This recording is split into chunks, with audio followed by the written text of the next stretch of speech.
If you watch television, you're hearing a lot of reports from Nigeria about kidnappings and murders, other reports of violence, and particularly you're hearing it about Christians in Nigeria. This violence has grown more frequent and more troubling as time goes on. The enforcement of blasphemy laws by the Nigerian government, coupled with the rise of violent attacks by terrorists against religious communities, represents a serious infringement upon the freedom of religion that you're supposed to have in that country.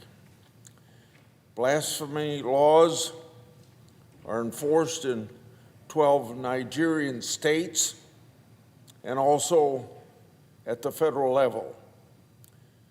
That enforcement is resulting in the prosecution and imprisonment of Christians, Muslims, traditional practitioners, and even humanists.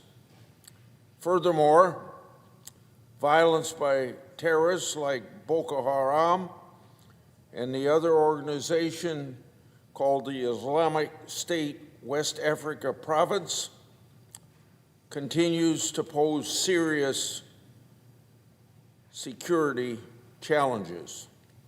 Unfortunately, these challenges are not new development. For years, we've been hearing from our own government agencies, particularly the FBI and the Department of Justice, urging our own State Department to designate the terrorist group Boko Haram as a foreign terrorist organization, a step that was delayed until 2013. For my part, I have consistently sought information and action to address this ongoing threat. Going way back almost 10 years in 2016, I sent a letter to then U.S. Attorney General Loretta Lynch requesting information regarding the years-long process of designating the Nigerian Islamist group Boko Haram as a foreign terrorist organization.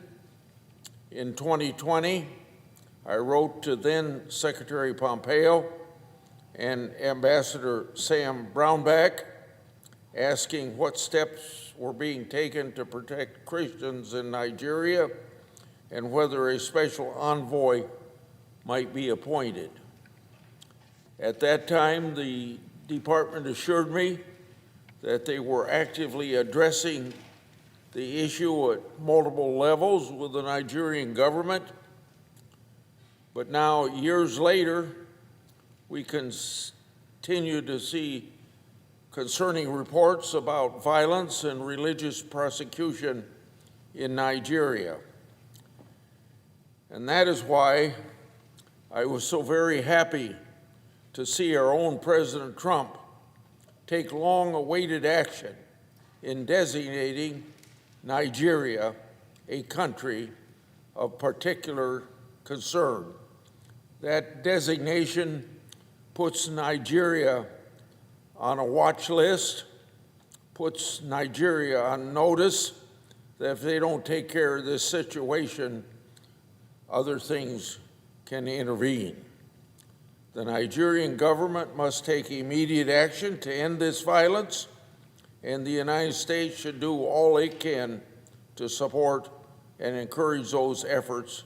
And once again, I'm proud to see President Trump on television at his news conferences and things like that, speaking up for Nigerian government to take action and supporting the plight of Christians in Nigeria.